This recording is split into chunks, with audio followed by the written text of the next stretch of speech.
no meio da experiência, para todos os lados. E é por isso que eu propus a você esse tema hoje, vivendo no tempo da deserção. Deserção. Deserção, portanto, é a palavra utilizada para esses que abandonam a sua vocação original de servir e que tinham se alistado para serem soldados de Cristo, servos de Cristo, embaixadores de Cristo, pregadores do Evangelho, misericordiosos a serviço do amor de Deus no mundo, que de repente, por razões diversas e variadas, foram virando as costas lentamente. Devagar eles foram se afastando. Um dia você os procurou e já não os achou, porque eles entraram no caminho da deserção. Deserção é uma coisa que eu observo desde o primeiro dia da minha fé lúcida e consciente, que 2 semanas depois eu já perguntei: pai, cadê aquele irmão que estava por aqui quando eu cheguei, nos primeiros dias? Ah, meu filho, infelizmente, ele é assim mesmo, ele vem, ele desaparece, agora a gente não sabe quanto tempo ele vai ficar, se é que ele vai voltar. Tem gente que se habitua a desertar, a simplesmente negar, desaparecer, silenciar, se esconder, não confessar mais nada, não se comprometer mais com coisa alguma, não abrir a boca para nenhum compromisso de fé e simplesmente silenciam para aquilo que antes eles diziam ser a razão das suas vidas. E eu tenho aqui um texto que é mais valioso pelo seu contexto do que pelo que está escrito propriamente. É o texto de 2 a Timóteo, segunda carta de Paulo a Timóteo, quando você lê no capítulo 4, ele chamando Timóteo a se comprometer com Jesus, o juiz de vivos e de mortos, diz: prega a palavra, não fique encolhido, não se intimide, ao contrário, seja valente, inste, quer seja oportuno, quer não, corrige, repreende, exorta com toda longanimidade, amor, palavra sensata, sábia, pois haverá tempo em que as pessoas não suportarão o Evangelho, essa palavra sã, essa palavra da vida. Pelo contrário, cercar-se-ão de mestres, segundo as suas próprias cobiças, gente que chega para falar só o que elas querem ouvir, gente que pesquisa para saber o que as pessoas querem ouvir. Como eu ouço toda hora: Caio, você podia ter milhões e milhões de seguidores, bastava você não ser tão profético, não ser tão claro, tão explícito. Bastava você propor algum algodão doce, algum sorvete, algum picolé, alguma sobremesa de saída, adocicar a boca desse pessoal, você ia ver. E não faça as coisas serem tão sérias, nem tão profundas, nem tão radicais, porque as pessoas têm medo. Mas eu sou discípulo de Jesus e de Paulo, que diz: olha, Caio, não te intimides, prega, mesmo que você fique só, não fuja da verdade da palavra, confronte a humanidade com o Evangelho, porque saiba, no entanto, que a disposição das pessoas será contrária a isso. A maioria não quer ouvir a palavra do Evangelho. Eles querem aquilo que alimente as suas cobiças. Eles querem dinheiro, então eles querem uma palavra de riqueza. Eles querem uma mandinga para ficarem com a amante, com o amante, e para que ela esqueça do marido, ele esqueça da esposa. E aí você oferece isso, uma promessa de Deus para ligar o que estava separado. Ou então, eles sabem que vocês têm coceira nos ouvidos em relação ao que é verdade, e eles só oferecem para você a verdade besuntada de mentira. E aí Paulo diz, fica sabendo, para tu não levares nenhum susto, que nos últimos tempos, nessa época, chegará essa hora em que as pessoas do Evangelho, os cristãos, os que são membros de comunidade de fé, se recusarão a dar ouvidos à verdade. Se recusarão. Não quero. Aí você diz, mas é bom. Olha só o bem que fez a mim. E eles dizem, eu não quero o teu bem. Eu não quero nada disso. Eu me recuso, eu tapo os ouvidos. Eu passo por cima. Eu não quero ouvir nenhuma frase. Eu não quero ouvir nada. Eu me recuso. E aí Paulo diz, em contrapartida, eles vão adorar as construções fabulosas, as ficções bíblicas, as invenções religiosas, que não tem nada a ver com a palavra do Evangelho, mas é isso que eles gostam. Eles gostam de fábulas. Mas quanto a você, Timóteo, Caio, quem quer que nessa condição se ponha, ser sóbrio em todas as coisas, suporta as aflições. Por quê? Porque as aflições, Jesus disse, vocês terão. Mas tem de bom ânimo. Eu venci o mundo. A aflição é natural. Mas apesar delas, faze o trabalho de um boanovizador, de um evangelista, de um proclamador da boa nova, da boa notícia, da esperança, da graça, da força da ressurreição, da exultação eterna. Esse é o trabalho de um evangelista. Portanto, cumpre até o final o teu ministério. Porque quanto a mim, Paulo diz, eu já estou sendo oferecido como libação. Eu vou morrer, eu estou no apagar das luzes, preso aqui nesse ninho de correntes geladas, cercado pela guarda pretoriana. Eu vou ser ferido e o meu sangue vai ser derramado como uma oferta de gratidão a Deus. Ele seria decapitado por Nero. Eu, todavia, ele diz, já cansado, cego, velho, com frio, abandonado, sem ninguém, traído, depois de tudo que eu vivi, depois de tudo que eu preguei, depois de tudo que eu dei, depois de todo o esforço feito, depois de todo o amor compartilhado, depois de ensinar todo o conselho de Deus a tantos quantos quiseram aprender, eu estou aqui no final, mas eu sei que eu combati o bom combate. Eu escolhi as boas guerras, as guerras do amor, da misericórdia, da justiça, do soerguimento, do levantamento, do abraço, do acolhimento, da salvação. Eu combati esse combate da vida.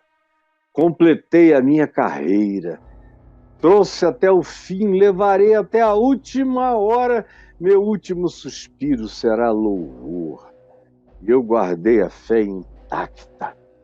A fé em mim só se desenvolveu, só cresceu, Timóteo. E já agora, eu sei Eu estou no momentinho da ida, quase indo. Quase indo. Mas aí é que está o problema. É o que ele vai descrever que está acontecendo. Ele não está só indo, não é só o fim da vida dele, mas é uma vida cujo fim acontece sem nenhum tipo de respaldo, sem gente em volta. Quando você deu a sua vida por uma causa, de todo o seu coração, e você chega ao final da existência, mas você olha em volta, você tem aquela quantidade enorme de discípulos, de gente que aprendeu com você, que aprendeu de você, que aprendeu a ser de Jesus, vendo você ser de Jesus de verdade. E eles todos dizem: nós te abençoamos com a bênção com a qual tu nos abençoaste. E vai para o Senhor, porque nós estamos indo para o mundo pregar a palavra até o último dia das nossas vidas, como foi com a tua. Aí é diferente. Aí você parte com aquele gozo, aquela alegria, aquela completude estabelecida no seu ser. Mas não é esse o caso com ele. Ele sabe que a coroa da justiça já está guardada, que ele receberá do Senhor, não somente ele, mas tantos quantos amam a vinda do Senhor, amam o partir para estar com Cristo e amam a vinda de Cristo para estar conosco, amam estarem em Cristo e serem de Cristo e assentarem-se com Cristo e experimentarem o gozo da eternidade em Cristo. Mas o problema dele é o que segue aqui. Olha a angústia desse homem.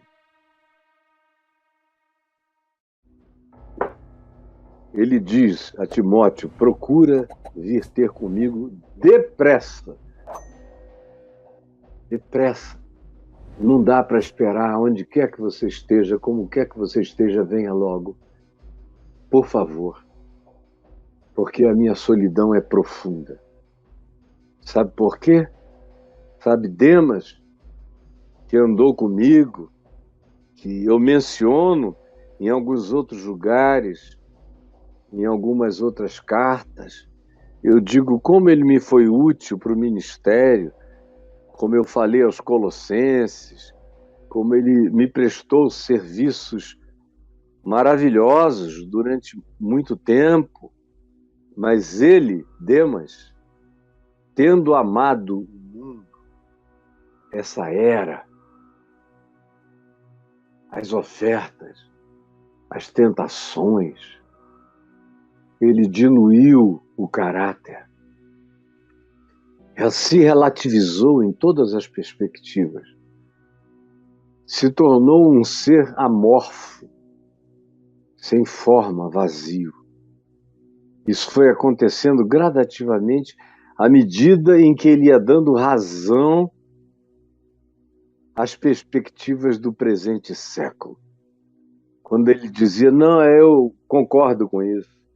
Não, Nero não está tão errado assim, não. O Calígula até que foi um cara interessante, ele só foi mal compreendido. Aí o sujeito começa devagar a fazer concessões à perversidade.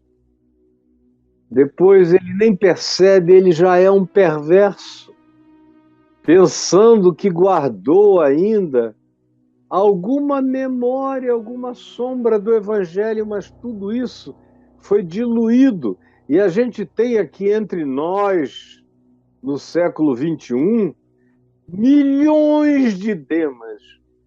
O mundo está lotado de milhões de Demas que já tiveram alguma consciência do Evangelho, mas tendo amado o presente século, tendo amado a presente era, tendo amado as tentações desse tempo e dessa hora. E quando eu falo de tentação, eu não estou falando de fumar, beber, dançar, essas idiotices de crente. Eu estou falando daquilo que destrói o caráter, daquilo que muda o ser, daquilo que piora a gente, daquilo que deforma, daquilo que nos esvazia, daquilo que nos desconstrói para o mal. Às vezes a gente precisa ser desconstruído para nascer o bem e o bom dentro de nós. Mas existem encontros que nos desconstroem de todo o bem e edificam em nós só os fundamentos daquilo que mata, que distancia, que esfria, que desumaniza. E foi isso que aconteceu com Demas. E acontece com os milhões de Demas entre nós. Você é um Demas? Me responda. E Paulo está aqui dizendo, olha, lembra Demas? Foi embora para não voltar mais. Para Tessalônica. Lembra de Crescente? Foi embora. Foi para a Galácia. Ele acha que a vida é melhor, mais fácil para ele lá e andava comigo, mas me deixou. Tito, que é gente muito boa, está longe daqui, está na Dalmácia. E eu espero que ele volte. Que ele volte. Na realidade, somente Lucas que se juntou a eles na narrativa de Atos 16. Dali em diante ele passa a ser protagonista, historiador de Paulo e nunca mais o deixa. Por isso, Paulo diz, no meio de toda essa deserção, somente Lucas ficou. Quem ficou? Quem ficou? Eu já vivi uma hora dessa, 98, 99, 2000, 2001, em que eu assisti meu funeral. Eu assisti dezenas, centenas de discípulos que juravam que dariam a vida deles por mim. Tem alguns exagerados, como um que continua nas paradas aí, que era meu discípulo, mamou nas minhas tetas, que dizia, olha, se eu aprendi a falar com correção, foi com você. Se eu aprendi a pensar, foi com você. A cultura que eu desenvolvi foi assistindo a sua e foi a recomendação das leituras que você me propiciou. Se eu entendi alguma coisa que me dá uma noção básica, foi por observar o equilíbrio da sua vida e do seu ministério. E se eu já tenho um ministério, foi porque você me tratou como um filho, me deu lugar na televisão, me botou dos espaços que você tinha, nos mais nobres, até na Rede Globo, para eu ter um lugarzinho de fala, me levou para os seus eventos, fez de tudo. E eu fiz assim com centenas e centenas, mas esse era muito próximo. Aprendeu inglês na minha casa, o levei para fora, tudo isso. Mas quando aconteceu o que aconteceu comigo, ele achou que eu ia ficar na mão dele por uma razão idiota. Só um idiota imaginaria que um homem como eu ficaria chantageado por uma bobagem daquela que eu já tinha tornado era pública e ele não sabia. Que tristeza que me deu. Que tristeza, meu Deus. Falei, cara, você era meu filho. E ele fez juras exageradas de novo. Eu nunca mais vou lhe deixar. Segunda-feira eu estou aqui. Eu falei, uma das tuas doenças é o exagero. Você é exagerado a vida inteira.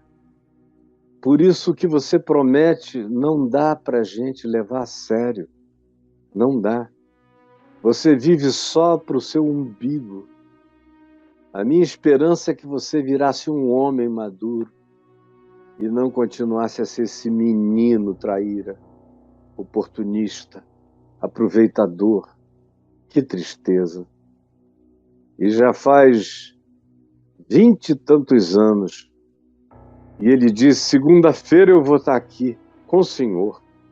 Falei, não, sabe quando você vai voltar? Nunca mais. Com as suas próprias pernas, você não é homem para voltar. Você nunca mais vai aparecer. E se algum dia a gente se reencontrar, é porque eu,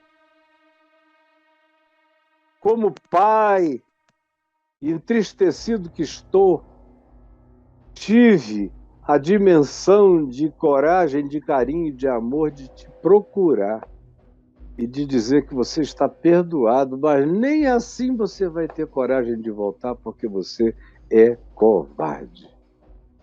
E, infelizmente, ele viveu para cumprir até o dia de hoje exatamente o que eu falei para ele há 20 e tantos anos atrás. Existem esses assim, esses desertores.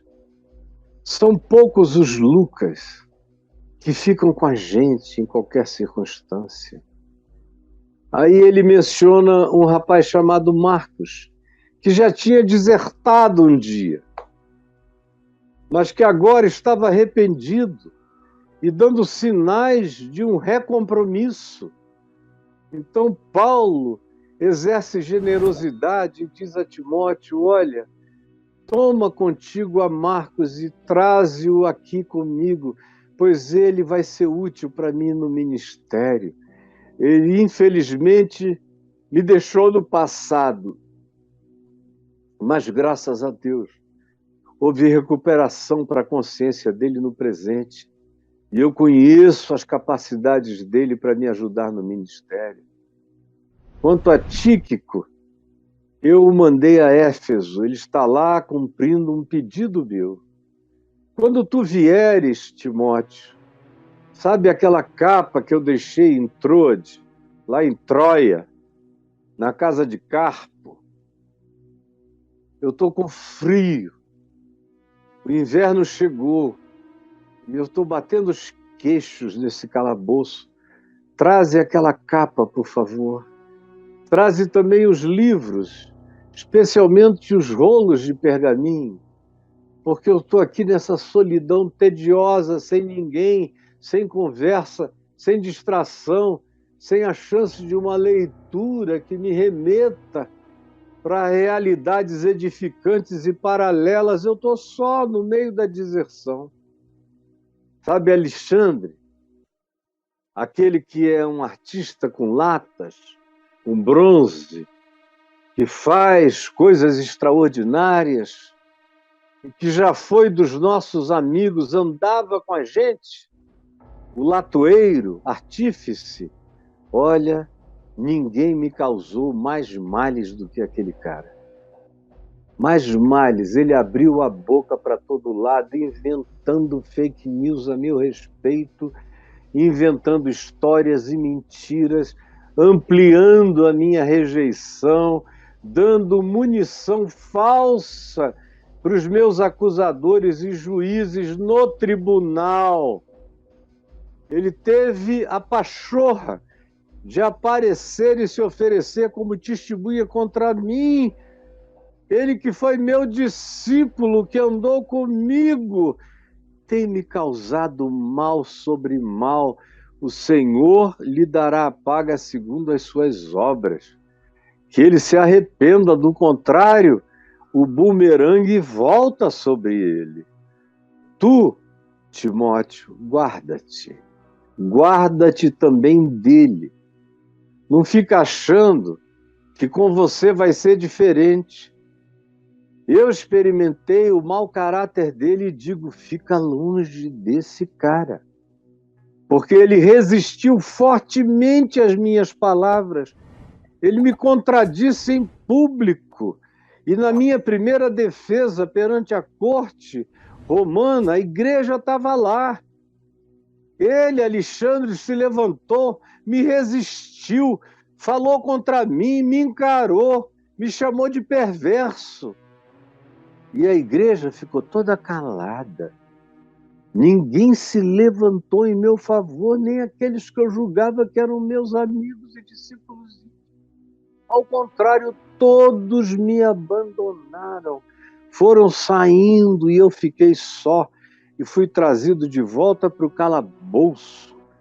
Na realidade, eu pensei que nem iria sair dali, mas o Senhor me assistiu, apesar da deserção de todos.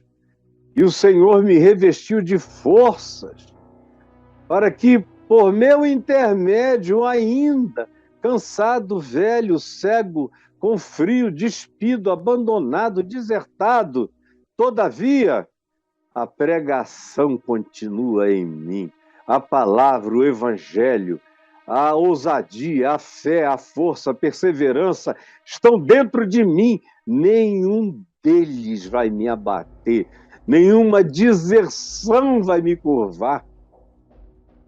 A pregação me habita e eu continuarei na cadeia, pregando para a guarda pretoriana, para os carcereiros e para tantos quantos me ouçam em algum lugar e para os meus colegas presidiários. O Senhor me livrará também de toda obra maligna e me levará salvo para o seu reino celestial. Obra maligna aqui era ficar com raiva, era odiar, era amargurar-se, era não perdoar, era conter sentimentos negativos pelos desertores. Esse era o mal. Esse era o mal do qual ele pedia para ser livre, não era da morte, não. A morte era inevitável, ele sabia. Ele só não queria era ir para ela com o coração magoado, machucado, desertado, com raiva. Por isso ele diz: o Senhor me livrará também de toda obra maligna. A pior obra maligna não é morrer, não é ser assassinado. É deixar que o mal dos outros nos habite. É por isso que o profeta Isaías, no capítulo 57, versos 1b, 1a e 2b, diz assim: porque o justo é levado antes que venha o mal e entra na paz. Entra na paz, ele é catapultado para outra dimensão, antes que o mal o perverta. O que Paulo está pedindo aqui é isso: não deixa, Senhor, que eu morra com meu coração carregando qualquer malignidade. Eu não quero levar nenhuma amargura. Eu não quero que o espírito da deserção dos outros, da infidelidade de todos, contamine o meu coração com amargura. Tu vais me levar a salvo de toda obra maligna. Tu vais me conduzir a salvo para o teu reino celestial. A ti, pois, toda a glória pelos séculos dos séculos. Amém. E aí eu quero falar com você, minha querida, meu querido, você que desanimou, você que se cansou, você que diz não adianta. Eles não querem ouvir. Olha, provavelmente eu não estou dizendo que é uma afirmação absoluta, mas deixa eu te falar. Provavelmente,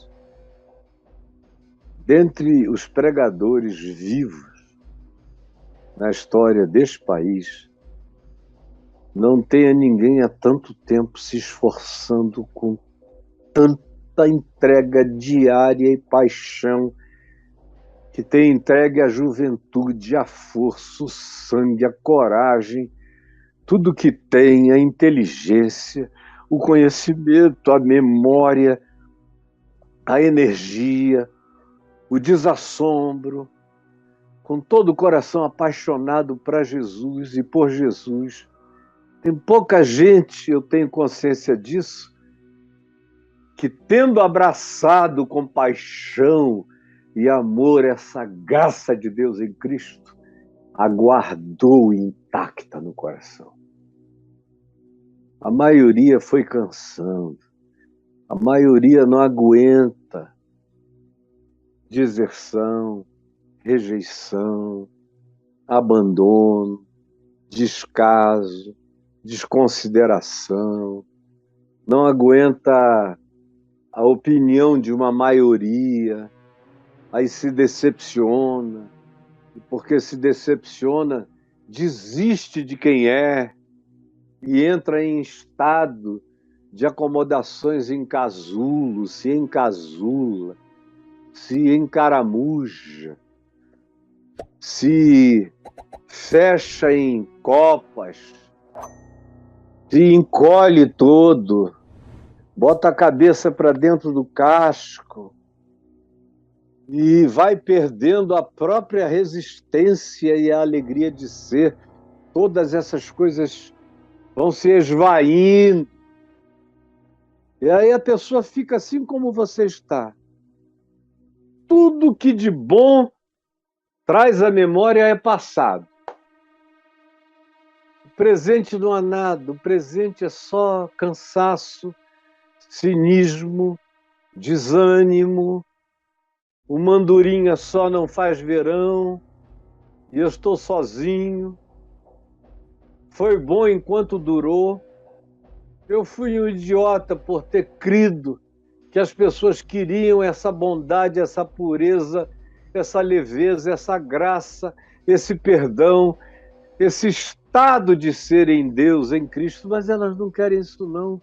Elas gostam de chicote, elas gostam de mandamentos perversos, elas gostam de viver em estado de pânico. É só assim que elas se sentem validadas, se forem cobradas todo dia. Então elas dizem, aqui tem alguém que se importa comigo porque cobra todo dia de mim, porque me enquadra, me domestica, me amestra, me adestra, me controla, me impõe significados que eu não conhecia. E estranhamente tem gente que gosta daquilo que as faz sofrer, como recomendação espiritual. Que quando você traz graça, alívio, vinde a mim os cansados e sobrecarregados, e eu vos aliviarei, tomai sobre vós o meu jugo e aprendei de mim, porque eu sou manso e humilde de coração, e achareis descanso para as vossas almas. Tem gente que diz, é assim, é fácil demais. Como eu já ouvi pessoas dizerem, olha, eu ainda não me converti não, viu, pastor?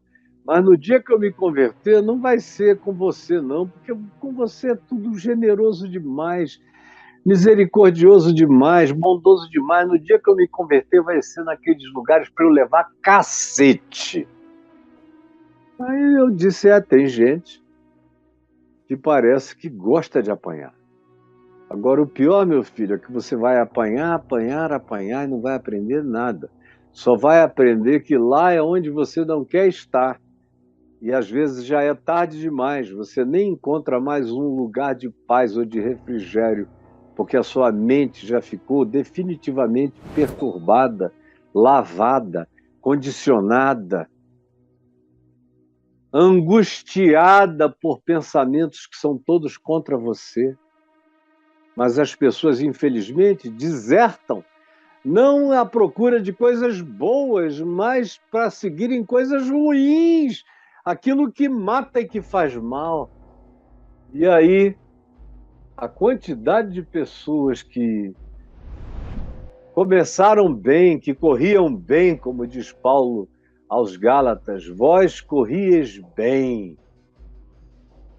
Quem vos persuadiu a desistirdes dessa corrida, dessa caminhada segundo o Evangelho, segundo Cristo? Quem foi que dissuadiu vocês? Essa persuasão não veio do Evangelho, veio de algum outro lugar, porque o Evangelho não nos persuade contra a perseverança, a resiliência, a constância, a continuidade e a vitória, porque o vencedor do Evangelho é quem é fiel até a morte, não desiste dos seus valores, dos seus significados, daquilo que abraçou, daquilo que crê, daquilo que chama de o significado do viver. Não abrem mão disso. Mas e você? Tem os desertores aqui, os desertores, os Demas, os Alexandres, tem os que foram embora, procurando uma situação de comodismo, aonde você não seja complicado pelo compromisso com o Evangelho, e você vai tentar viver uma vida onde ninguém sabe de onde você veio. Está cheio de desertor aqui. Por que eles vêm aqui? É porque eles sentem alguma saudade. Ou porque eles querem saber em que ponto eles estão em relação à mensagem original, que é essa que eu prego aqui, é a original. Alguns sofrem. Alguns dizem, será que eu conseguiria ainda voltar? Mas a maioria não tem coragem nem de tentar. Como também tem aqueles Paulos desistentes. Tem os Paulos esmagados, os Paulos deprimidos, os Paulos angustiados, os Paulos suicidas, os Paulos que disseram: eu fui preso, mais preso do que dá para contar. Fui fustigado, maltratado, açoitado, chicoteado, passei fome, me esfolei. Com 60 anos de idade eu já não tinha mais força. Os meus olhos já estavam tomados de doença, a cegueira já estava me pegando, eu já não podia mais nem escrever. Não tinha mais força para as coisas que antes eram normais. E ao invés de eu ter algum amparo, eu não só estou preso, mas sofro essa deserção de todos os que eu achei que seriam fiéis, amigos e que dariam continuidade a essa palavra. E agora eu estou aqui com Lucas e implorando para Timóteo chegar logo, porque todo mundo foi embora. Graças a Deus, no entanto, Lucas fica com a gente. E Timóteo não desertou. Ele só foi cumprir uma missão e está voltando. Mas tem gente que, se não tiver maioria apoiando, deserta. Não tem o espírito de Paulo, não tem esse coração que serve a Deus por nada, que anda com Deus com companhia ou sem companhia, com milhões aplaudindo ou com milhões indo contra, com gente vindo e dizendo é isso que eu quero, tanto quanto com pessoas virando as costas e desaparecendo e não dizendo nem obrigado pelo tempo que durou, simplesmente somem. E algumas se tornam refratárias, resistentes contra a sua vida. E aí há aqueles que desistem. Como eu encontro, preste atenção, eu encontro pastores que vêm conversar comigo, não é de hoje, mas de uns 14, 15 anos para cá, quando essa deserção generalizada do evangelho se estabeleceu, porque enquanto isso que as pessoas chamam de igreja, incha, mas o evangelho encolhe. Tem muita gente, um monte de pagãos que não entenderam nada, dando gritos de guerra, de golpe, de tudo, não sabem nada de nada do evangelho. E pastores que um dia quiseram o evangelho, mas que agora preferem arrumar suas próprias vidas e desistiram. Estão gostando dos prazeres e dos poderes auferidos. E tem aqueles poucos que estão aí, mas que me confessam, Caio, eu preciso te dizer que eu já tive vontade de me matar várias vezes. De achar que eu vivi os últimos 35 anos por nada. Que não valeu a pena. Eu já tive tanta esperança na igreja e olha só no que ela se tornou. Como nos Estados Unidos, a maior quantidade de suicídios de pastores foi por causa do desengano absoluto com a igreja. Eles não tinham esperança em Jesus, eles tinham esperança no cristianismo da igreja. quando eles viram a igreja se transformar num partido político ultradireitista e supremacista nos Estados Unidos, muitos deles disseram: acabou minha esperança.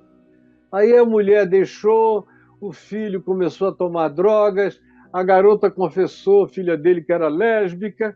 Ele disse: foi tudo um fracasso, e aí se mata porque não quer nem responder a ninguém porque que o modelão dele fracassou. Eu estou falando com você que já teve tempo de se incluir, ou entre os desertores, ou entre os desertados, ou entre os desertados que estão desertando de si mesmos por cansaço,